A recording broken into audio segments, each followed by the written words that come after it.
Saya Desi Salviani, Anda sedang menyaksikan News Update Warta Kota. Berita pertama, ekspresi Ketua Umum PDIP Megawati Soekarno Putri tersorot saat melihat patung lelaki kurus berhidung panjang menghadap ke samping kanan. Patung ciptaan seniman Butet Ketarajasa bertajuk Melik Ngendong Lali. Ekspresi Presiden kelima RI itu pun tersorot saat melihat patung lelaki kurus berhidung panjang di Galeri Nasional Jakarta Pusat pada Senin 13 Mei siang. Keberadaan patung itu menarik perhatian Megawati. Megawati terlihat memandangi patung itu sambil berbincang dengan Butet. Namun tak terdengar apa isi pembicaraan keduanya. Sebelum sesi tanya jawab awak media, Megawati menegaskan tidak ingin kunjungannya ini dikaitkan dengan politik praktis. Megawati menampik bila penampilannya di publik dikait-kaitkan dengan isu politik. Ia hanya mengaku ingin menikmati seni.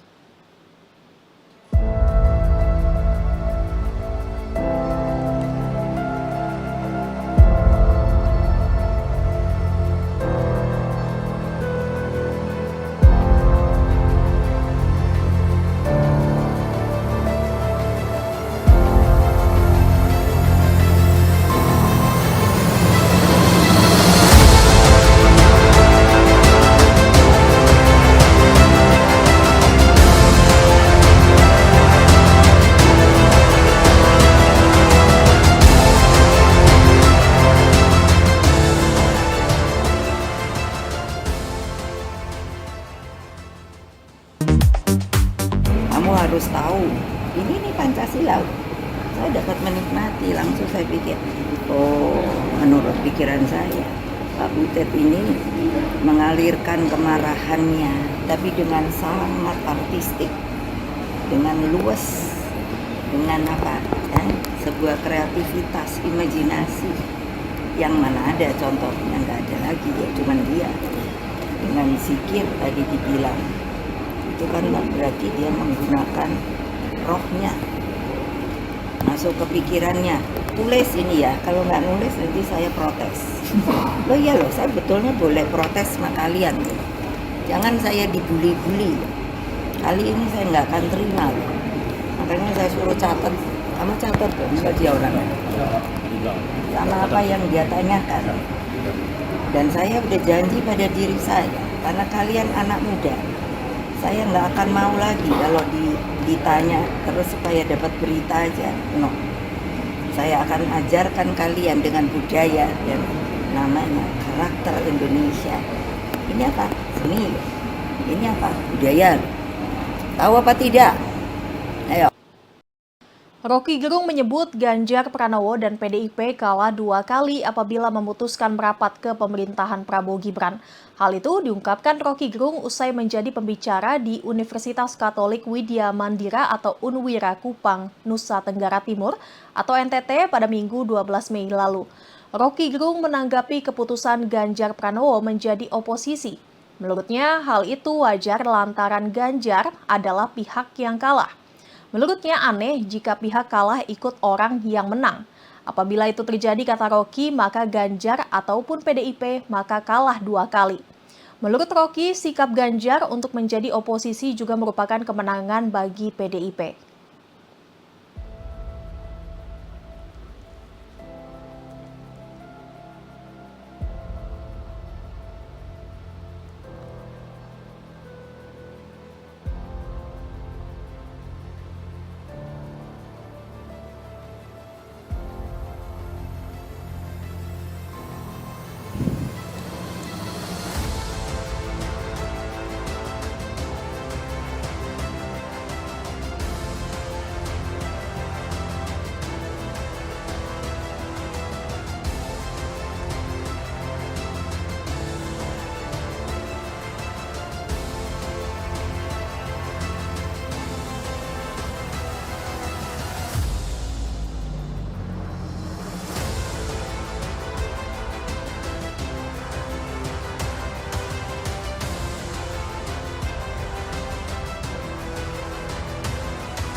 Roky Gerung menyindir Prabowo Subianto dan Presiden Joko Widodo atau Jokowi saat menjadi pembicara di Universitas Katolik Widya Mandira atau Unwira Kupang, Nusa Tenggara Timur pada Minggu 12 Mei.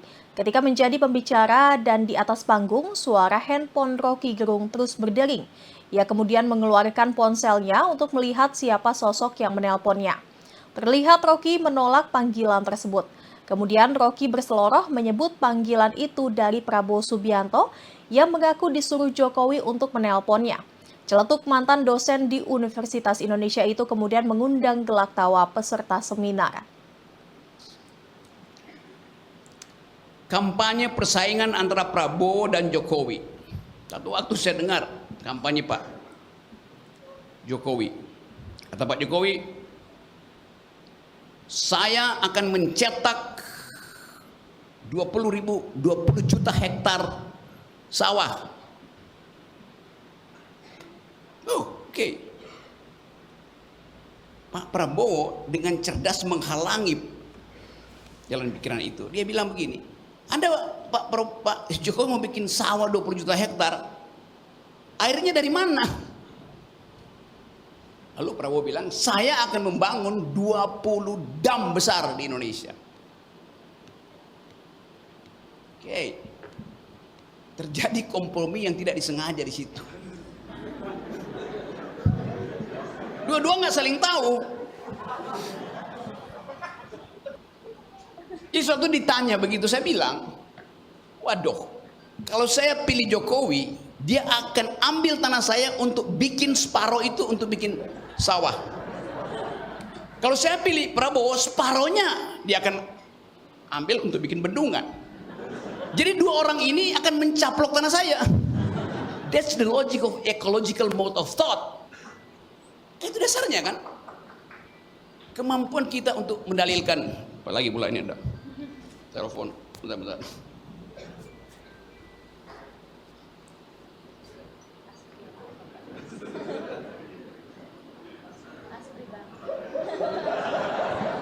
Prabowo nelpon disuruh Jokowi.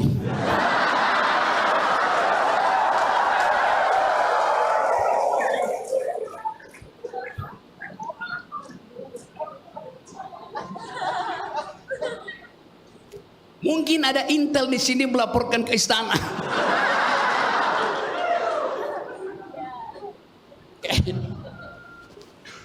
Saya lanjut ya. Tadi disebutkan problem negeri ini adalah upaya untuk bertanding menyediakan energi dunia. Bertanding. Coba saya buka supaya dia dengar ya. Jadi kita ada dalam keadaan yang memungkinkan kita bekerja sama untuk memikirkan mungkin nggak Indonesia. Presiden dan Wakil Presiden atau Wapres terpilih Prabowo Subianto dan Gibran Rakabuming Raka bertemu di Uni Emirat Arab. Presiden dan Wakil Presiden terpilih itu menemui Presiden Uni Emirat Arab, Sheikh Mohammed bin Zayed Al Nahyan atau MBZ, di Istana Kepresidenan Al-Qasar Al-Watan, Abu Dhabi, Uni Emirat Arab pada Senin 13 Mei. Saat turun dari mobil di Istana Kepresidenan, Prabowo disambut Gibran dan pejabat kedutaan Indonesia sebelum bertemu Presiden MBZ di ruangan istana. Dalam pertemuan tersebut, Prabowo menyampaikan salam dari Presiden Joko Widodo atau Jokowi. Selain itu, Indonesia ingin melanjutkan kerjasama dengan Uni Emirat Arab.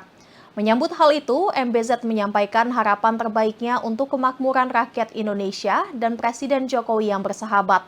MBZ juga mengucapkan selamat sekali lagi atas kemenangan Prabowo pada pemilu 2024. MBZ berharap agar Prabowo bisa membimbing bangsa Indonesia pada periode mendatang untuk memenuhi aspirasi rakyat Indonesia.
Pemimpin gerakan Hizbullah, Sayyid Hasan Nasrallah, menegaskan bahwa para pejuang perlawanan Libanon terus melanjutkan operasi militernya. Operasi militer terus dilakukan Hizbullah baik secara kuantitatif dan kualitatif demi mendukung perjuangan Palestina di jalur Gaza. Dikutip Al-Mayadin, Selasa 14 Mei, Sayyid Nasrullah mengatakan bahwa seluruh dunia mengakui fakta bahwa eratnya kaitan front Libanon dengan front Gaza. Karena itu, kata dia, Amerika Serikat memberitahu Perdana Menteri Israel Benyamin Netanyahu bahwa tidak ada solusi di utara tanpa gencatan senjata di Gaza. Dia kemudian berpesan kepada para pemukim Zionis di wilayah utara Palestina pendudukan yang tak sabar ingin kembali ke utara, bahwa mereka dapat kembali ke sana hanya jika agresi terhadap Palestina berhenti.